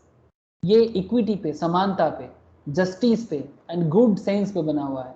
एक गुड सिटीजन होने के नाते आपका मतलब एक सिटीजन होने के नाते आपका मतलब क्या बताऊं सर, आपका दायित्व, आपका कर्तव्य, ये बोध से बना है ये, ठीक है। A good citizen. A quasi or constructive contract rest upon the maxims. Maxims का मतलब no man must grow rich out of another person's loss. कोई भी इंसान किसी का लॉस में बड़ा नहीं बन सकता। बात समझ में आ रहा है सर? किसी को धोखा देके कोई बड़ा नहीं हो सकता, यही इसका कॉन्सेप्ट है। शायद ये बात मोरल लग रहा है आपको कि सर ये तो मोरल बात हो गया, but this moral concept is very very true. आज तक दुनिया में कोई भी ये बात मान के चलो, आप लोगों को शायद दुनिया में देखता होगा कि सर मैंने बहुत लोगों को, हम लोग देखते हैं कि दूसरे का लूट के बड़ा हुआ है, सर उनका रहता नहीं है। शायद आप उनके घर का अंदर का बात नहीं जानते, ठीक है। आपको सिर्फ ऊपर का उसका घर दिखता है, उसका गाड़ी दिखता है, या फिर उसका बाड़ी दिखता है, ठीक है, या फिर हाथ में आईफोन या फिर जो भी लग्जरियस चीजें दिखता है, बट वो अंदर से इतना खोखला है, इतना कि आपको मैं बोल के नहीं समझा सकता। ये जस्ट एन एक्सपीरियंस है, मतलब जिंदगी को समझने का, तो शायद आपको समझ में आ जाए। और वो कुछ दिनों के लिए होता है, ठीक है। और उसका भगवान का ना एक अलग लेवल का पनिशमेंट होता है। वो लेवल का पनिशमेंट आपको, जैसे मैं देखा जो इलीगल वे से इनकम करते हैं उनका फैमिली सुखी नहीं रहता। आप भी देखो आपको भी मिलेगा, फैमिली सुखी नहीं होता, बच्चा लोग कुछ ना कुछ गलत काम करता है, बात बात में सर झुकता है, बात बात पे सर उठाने लायक कुछ नहीं है। शायद दो चार पैसा ज्यादा है, कुछ करोड़ों का घर है, कुछ करोड़ों का गाड़ी है, बट सर उठा के नहीं जीता। हाँ, थोड़ा सा डरा के धमका के जीने का कोशिश करता है, बट वो कुछ दिनों के लिए, बाद में उसका हालत भिखारी जैसा ही बनता है। अगर आप लोग ये सब चीज ऑब्जर्व करोगे तो आपको देखने को मिलेगा। तो इसीलिए ये कॉन्स्ट्रक्टिव कॉन्ट्रैक्ट के अंदर भी बता रही है, मोरल बातें हैं, बट लॉ तो मोरल चीज है ना sir. Law is all about morality. Morality को देखने के लिए ही लॉ बनाया गया। जैसे एक बड़ा फेमस मोरल लॉ है, जैसे मैं आप लोगों को कॉन्स्टिट्यूशन के क्लास में जो लोग सीएस पढ़ते हो उन पे बता रहा था ना, ये जो एक इस्लाम समाज में एक ट्रिपल तलाक का रूल्स था इंडिया में, बाकी बहुत सारे मुस्लिम दुनिया में चेंज हो गया था। ट्रिपल तलाक बैन था, पर इंडिया में बैन नहीं था। उसको सुप्रीम कोर्ट एकदम चुपचाप से, सायरा बानो हैदराबाद की जो औरत ने केस को फाइल किया था, पीआईएल किया था, चुपचाप फाइल किया, सुप्रीम कोर्ट बोला नहीं इस पे अमल करना चाहिए और ट्रिपल तलाक बैन होना चाहिए। और चुपचाप मोरालिटी को देखते हुए, ये 21st सेंचुरी में ट्रिपल तलाक क्या होता है? हाँ, मतलब इंसान का इंसानियत पे कोई चीज नहीं। इवन पाकिस्तान जैसे कंट्री, वो भी चेंज करके रखा कितना साल पहले, इंडिया में नहीं था। तो मोरलिटी देखा जाता है, मोरल सेंस, कि ये मोरल है कि नहीं है, क्या ये इंसानियत की खातिर है कि नहीं है। तो लॉ बनता ही है इसीलिए। हाँ, किसी चीज में किसी को शायद कभी किसी मैटर पे हो सकता है कि मेरे को ये चीज पसंद नहीं आया, आप उस बात पे मैटर पे जाओ, बात पे लड़ो, लड़ने का हक देता है आपको कॉन्स्टिट्यूशन, है ना। तो कॉन्स्टिट्यूशन में आपका राइट है, आप जाके लड़ सकते हो, ठीक है, लेकिन आपको इंसानियत प्रूव करना होगा, ठीक है, बिकॉज जो भी होता है ह्यूमैनिटीज के लिए होना चाहिए। चलो सर, फिर से आप बोलोगे सर आप स्पिरिचुअल बातें कर रहे हो या फिर आप ज्ञान का बातें कर रहे हो। सर मैं कहाँ कर रहा हूँ, लॉ कर रहा है आपके साथ। ओके, चलिए, क्या है ना, आजकल किसी को ज्ञान दो, ज्ञान की बात करो, किसी को अच्छा नहीं लगता।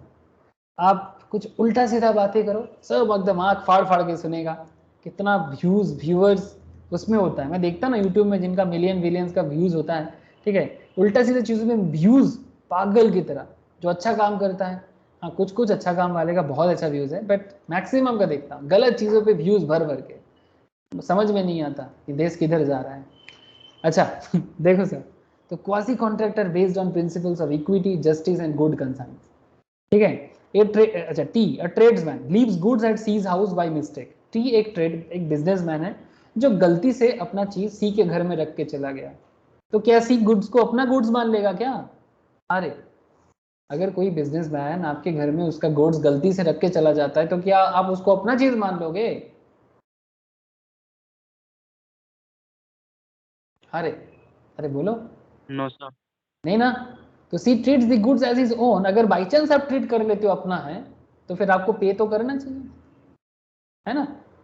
दूसरे का चीज बिना पूछ के यूज कर लिए, पैसा दो। ऐसा थोड़ी है मेरे घर में है तो मेरा है, नहीं। आपको पता है बहुत सारी चीजें हैं ऐसे, मतलब लीगल मैटर पे भी बना हुआ है। आपको पता है कि आपके घर में अगर कोई पेड़ है तो आप उसको काट नहीं सकते हैं, जानते हो सर? पेड़ पेड़ का बात कर रहा हूं, ट्रीज इन हाउस। मानो कि आपके घर में ट्री है, ट्री, ये घर का पौधा का बात नहीं कर रहा हूं, कोई बड़ा सा ट्री, ठीक है। से फॉर एग्जाम्पल ये वाला मान के चलो, ये ट्री अगर आपके घर में है तो आप क्या करोगे, इसको काट दोगे? नहीं। अगर ये ट्री है तो नहीं काट सकते, परमिशन चाहिए आपको फॉरेस्ट का। फॉरेस्ट को बताना पड़ेगा कि क्यों काटोगे, क्योंकि पेड़ पे किसी का हक नहीं, पेड़ सबके लिए है। हो सकते हो क्यों आपके घर पे है, ये फॉरेस्ट एक्ट में भी लिखा हुआ है। इवन आपके घर के बगल में अगर किसी का पेड़ है और वो काटता है, ठीक है, आप जाके फॉरेस्ट में बोलोगे ना, फॉरेस्ट का लोग आके उसको उठा के लेके जाएगा और इंजंक्शन लगा देगा, फाइन करेगा, जेल में भी डाला जा सकता है। समझ रहे हो सर? ऐसा नहीं, मेरा मेरा बोल के कुछ नहीं है, सब सभी के लिए है। इसके लिए कॉन्स्टिट्यूशन पढ़ा करो, थोड़ा सा समझ और आ जाएगा। जो भी हो, देखो सर ध्यान से सुनो बात को। तो क्वासी कैसे हो गया यहाँ पर?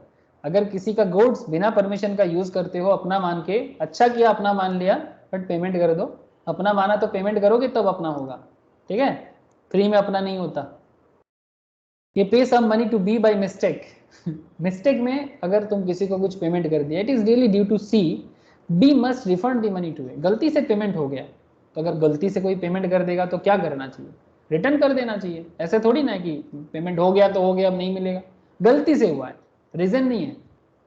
A fruit parcel is delivered under a mistake to R, who consumes the fruit thinking them as birthday present. R must return the parcel or pay the fruits, although there is no agreement between R and the true owner. yet he is bound to pay as the law regard it's a quasi contract। मतलब आपके घर में fruits पहुंच गया गलती से, by mistake आपने pizza order नहीं किया था, पिज्जा डिलीवरी बॉय आपके घर में पिज्जा का डिलीवरी करके चला गया, आपने सोचा किसी ने आपको प्रेजेंट दिया, खाने के बाद पता चला कोई प्रेजेंट नहीं, मिस्टेक हो गया, ठीक है, क्या हो गया सर, मिस्टेक हो गया, डिलीवरी बॉय से एड्रेस का मिस्टेक हो गया, गलती से आपके हाथ में देके चला गया, ऐसा होता है कई बार।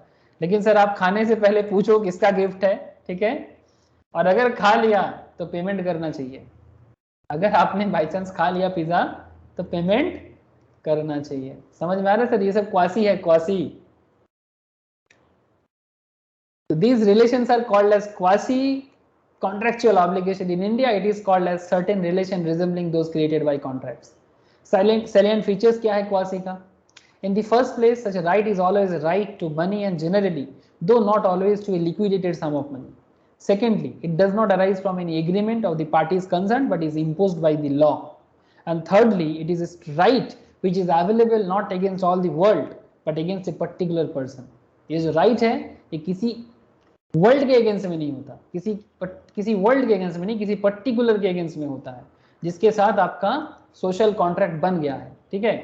जैसे फाइंडर ऑफ द गुड्स के केस में आपने देखा ना कि फाइंडर ऑफ द गुड्स मतलब रास्ते में किसी का पर्स पड़ा हुआ है, आपको मिल गया, तो ऑटोमेटिक है कि वो पार्ट्स आप उस तक लौटा दो, और उस पर्स को पहुंचाने के लिए जितना खर्चा होगा वो खर्चा आप उनसे जरूर क्लेम कर सकते हो। बात समझ में कुछ आया सर? ये बात मैंने पहले भी बोला, मैं फिर से बोल रहा हूँ, आपने रास्ते से किसी का वॉलेट उठाया, ठीक है, ये वॉलेट पड़ा हुआ था आपने उठाया, मोबाइल पड़ा हुआ था आपने उठाया, ठीक है, इसको जो इसका ओनर है इस तक पहुंचा हुआ, आप इसको पहुंचाने के लिए जितना एक्सपेंस होगा आपका, ये क्लेम करने का हक आपका कोर्ट में है, ठीक है। प्रूव करना होगा कि भाई आपने कितना क्या खर्चा किया और बदले में इनको भी देना चाहिए, देना पड़ेगा, कोर्ट इसको देने के लिए बाध्य करेगा अगर उसको ये चीज चाहिए तो, ठीक है। तो ये कॉन्सेप्ट बनता है सर। लेकिन अगर आपको किसी का भी पड़ा हुआ चीज मिल जाए तो उस तक पहुंचाने का रेस्पॉन्सिबिलिटी मतलब लीगल ऑब्लिगेशन लॉ आपको देता है, लॉ आपको देता है, ठीक है, आप अपना नहीं सोच सकते। तो ये बात यहाँ पर कहता है सर, ठीक है। तो ये किसी वर्ल्ड के अगेंस्ट में नहीं होता but against a particular person or persons only, so that in this respect it is resembles a contractual right. तो अल्टीमेटली ये कॉन्ट्रैक्ट ही बन जाता है। कुछ केसेस ऐसे फेमस है सर जहां जहां क्वासी कॉन्ट्रैक्ट बनता है, जैसे कि याद रखिएगा क्लेम्स फॉर नेसेसरीज सप्लाइड। जैसे मानो कि क्या एग्जांपल दूं, जैसे मानो कि आपको रास्ते से किसी का कुत्ता या बिल्ली या किसी का बच्चा मिला, ठीक है, मतलब डोमेस्टिकेटेड, ठीक है, किसी का इंसान का बच्चा भी हो सकता है, कुत्ता का बच्चा भी हो सकता है, डोमेस्टिकेटेड, हाँ, किसी का डोमेस्टिकेटेड कुत्ता का बच्चा बाई चांस आपके पास आ गया और वो उसका ओनर उसको ढूंढ रहा है बट मिल नहीं रहा है, कुछ दिनों के लिए वो डॉगी का बच्चा आपके पास है या इंसान का बच्चा आपके पास है, तो आपने उसको क्या किया, ह्यूमैनिटीज के खातिर आप उसको क्या करोगे सर, खाना खिलाओगे कि नहीं खिलाओगे? अरे बोलो ना। ह्यूमैनिटीज के खातिर या इंसानियत के खातिर या जो भी एनिमल प्रेम के खातिर अगर कोई डॉगी या किसी का डोमेस्टिकेटेड कुत्ता गलती से आपके घर में आ जाए, ठीक है, तो क्या उस डॉगी को जो भी खाना मतलब जरूरत का चीजें जो भी उसके खाना वगैरह है, क्या आप उसको खिलाओगे कि नहीं खिलाओगे? ये सर नो? अरे हाँ ना, कुछ तो बोलो। ये सर। खिलाओगे ना? अब मानो कुछ दिन बाद उसका जो ओनर है उसको पता चला कि उसका कुत्ता आपके पास है, बट इसको आपने 1 मंथ पाला, इसको 1 मंथ पालने के लिए आपका ऑलमोस्ट 4-5 हज़ार का खर्चा हुआ, जो भी खर्चा आपने किया, तो ये खर्चा उनसे मतलब वापस लेने का राइट आपके पास है, ठीक है। ये भी क्वासी है sir, this is also quasi. Necessaries का जो भी पैसा है वो आप ले सकते हो, लग्जरी नहीं, ठीक है, लग्जरी नहीं क्लेम कर सकते, ठीक है, किसी को एसी में रखा गया समथिंग लाइक दैट, ऐसा नहीं, अब नेसेसरी क्लेम कर सकते हो। सेक्शन 68 आपको ये अधिकार देता है। Payment by interested person, obligation of a person enjoying benefit of non-gratuitous act, responsibility of finder of goods section 71 and money paid by mistake or under coercion, ठीक है, ये सब चीजें क्वासी कॉन्ट्रैक्ट के अंदर आता है, ठीक है। ये सेक्शन 68 से लेके सेक्शन 72 ये पूरा का पूरा केसेस आपको आगे डिटेल्स में समझाया जाता है सर। इसमें से कुछ पॉइंट आपको समझ में आ ही गया और कुछ पॉइंट आपको मैं थोड़ा बता देता हूँ। जैसे यहाँ पर एक पॉइंट है sir, under the provision of the Indian Contract Act, the relationship of quasi contract is deemed to have come exist in 5 different circumstances, which we shall presently dilate upon, but it may be noted that in none of these cases there comes to the existence of contract between the parties in real sense.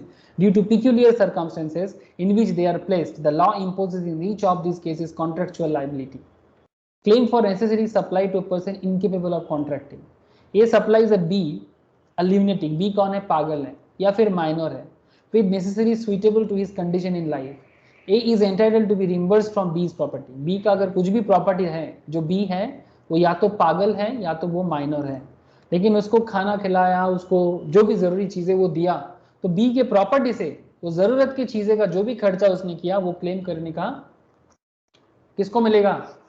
ए को मिलेगा। ठीक है, claim for necessary supply to person incapable of contracting, जो contract करने लायक नहीं है, ऐसे किसी को आप किसी भी तरह का नेसेसरी सप्लाई करते हो, सेक्शन 68 आपको उसको रिक्लेम करने का मौका देता है। Payment by an interested person, देखो sir, payment by an interested person, ये क्या है interested person? B holds land in Bengal on a lease granted by A कौन है? जमींदार। ठीक है, जमींदार का जमीन है जिसको बी बंगाल के अंदर वेस्ट बंगाल में लीज पे लेके रखा। The revenue payable by A to the government being an in arrear, मतलब ए का रेवेन्यू, गवर्नमेंट का रेवेन्यू जमा करना होता है जमीन का, और रेवेन्यू का बाकी रखा है कौन? जमींदार ने। His land is advertise for sale by the government, उसका जमीन गवर्नमेंट ने एडवर्टाइजमेंट के लगाया। Under the revenue law the consequence of sale will be मतलब annulment of B's lease. B to prevent the sale को रोकने के लिए, and the consequent annulment of his own lease pays to the government the sum due from A, जो जमींदार का due था वो सारा का सारा पेमेंट B ने दे दिया। A is bound to make good to B the amounts of paid, जितना पेमेंट B ने जमींदार के लिए पेमेंट किया वो सारा का सारा पैसा जमींदार को किसको देना पड़ेगा? बी को देना पड़ेगा, बिकॉज ये जो पेमेंट था, रेवेन्यू का जो बात था, वो एक्चुअली जमींदार को देना चाहिए था, मतलब लैंड का एक्चुअल ओनर को, जिसके पास लीज में है उसको नहीं। तो अगर लीज ओनर जो लीज पे लेके रखा है, जैसे कि बी, अगर बाई चांस जमींदार का पेमेंट कर देता है तो ये जमींदार से बी वापस ले सकता है। Payment by an interested person, B ने क्यों पेमेंट किया? बिकॉज वो इंटरेस्टेड पार्टी था उस पर्टिकुलर जमीन पे, इसीलिए पेमेंट किया। बोलो सर, कुछ समझ में आया कि नहीं? This is section 69 quasi. Hello sir, हाँ ना, कुछ तो बोलो। Yes sir. क्लियर ना? Okay sir. Similarly, obligation of person enjoying benefits of non-gratuitous act in terms of section 70 के अंदर ऐसे बोला गया है। इसका एक पूरा केस है, Shyamlal versus state of UP का केस है। ये सब केस वही है। A tradesman leaves goods at B's house by mistake, ठीक है, B treats the goods as his own, he is bound to pay for them, वही केस है सर। ठीक है, क्या केस है वो? गया सर, वो obligation of person enjoying benefits of non gratuitous act, मतलब कोई गिफ्ट नहीं था, आपने किसी का गिफ्ट सोच के एंजॉय करके खा लिया, गलती किया ना आपने, ठीक है, तो आपको पेमेंट करना पड़ेगा। वही बात यहाँ पर बोला, और ये एक फेमस केस बना है, Shyamlal versus state of UP, all India report 1960 130 case number. ठीक है, responsibility of finder of goods पे मुझे और कुछ नहीं बोलना है, you all know about this things, section 71 ने कहा है। इसका भी फेमस केस बना था, Hollins versus Haller, LR and HL. ठीक है, वही केस बना था जो फाउंडर ऑफ द गुड्स का केस है। ठीक है, इस तरह का फेमस केसेस बना है, तभी जाके आपको लॉ में पढ़ाया जाता है। And money paid by mistake और अंडर कोर्सन, मतलब किसी को जबरदस्ती अगर कोई पैसा मार के, धमका के, डरा के पैसा लेता है, या फिर बाय मिस्टेक किसी को पैसा कोई पेमेंट कर देता है, ये payment of municipal tax made under mistake, belief of, because of misunderstanding of the terms of lease can be recovered from municipal authorities. The above law was affirmed by Supreme Court in case of Sales Tax Officer versus Kanhaiya Lal, All India Report 1959 का case है। उसने गलती से 2 बार municipal taxes 2 बार पे कर दिया था, तो ये म्युनिसिपल अथॉरिटी से रिकवर करने का हक उसको पूरा है। ऐसा केसेस और भी बना है बाद में, Seth Khanjalak versus National Bank of India के केस में सेम टाइप का केस बना। ये एक अच्छा केस दिया यहाँ पर, in a case where T was travelling without ticket in a tram India में सिर्फ कोलकाता में चलता है, and on checking he was asked to pay 5 on penalty to compound transaction. T filed a suit against the corporations for recovery of the ground that it was extorted from him. The suit was decreed in his favor. कि Trikamdas versus Bombay municipal corporation. अच्छा, बॉम्बे में उस time पे tram चलता था, तब का case है. क्या बना था case? Money paid by mistakes or undue coercion. T was traveling without ticket in a tram car and on checking he was asked to pay ₹5 as penalty to compound transaction. ठीक है. T filed a suit against the corporation for recovery on the ground that it was extorted from him. मतलब उसने without ticket चढ़ रहा था, लेकिन उससे ticket का दाम लेता, लेकिन फाइन के हिसाब से और 5% एक्स्ट्रा लिया था 1954 में. तो बोल रहे कि ये एक्सटॉर्टेड है, तो वो उन्हीं के फेवर में आया था. मतलब जिन्होंने केस, जिनके अगेंस्ट में केस हुआ था कि आप ट्राम का ही दाम लेते, आप फाइन क्यों चार्ज किए. तो बेसिकली ये उस टाइम पे अंडर कोर्सन के अंडर आया था. समझ रहे हो sir? Under कोर्सन basically without ticket में दान कर रहा है, तो आप टिकट का दाम ले लो, एक्स्ट्रा क्यों लोगे, इस काइंड ऑफ दैट. ठीक है.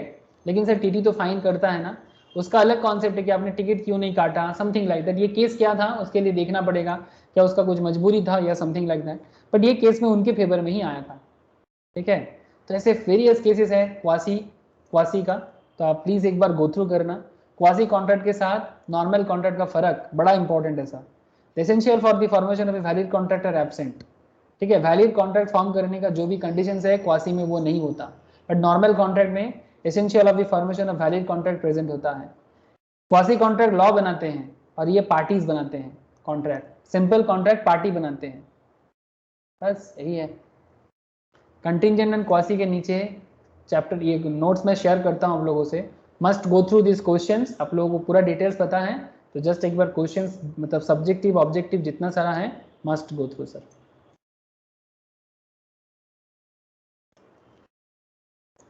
बोलो सर, कैसा समझ में आया कि नहीं आया? जो भी हुआ बताओ. क्लियर है? अच्छा, जिन लोगों का इसके बाद मैम के पास क्लासेस है अकाउंट्स का, वो लोग 7:30 बजे रेडी हो जाना. बाकी बताओ सर, क्लियर है कि नहीं? Yes sir. यस ना? ओके. ओके सुश्री, प्रिया, नमिता. ओके ठीक है सर, मैं नोट शेयर करता हूँ. ओके सर, नोट शेयर कर देता हूँ, एक बार गो थ्रू कर लेना. ठीक है. Okay sir. Okay tata bye. Sir इस क्लास का वीडियो सेंड कर दीजिए. अच्छा क्यों रे, तू देखा नहीं? Okay bye sir. Sir network problem था. ओके विश्वजीत, ठीक है. Bye sir. बाय.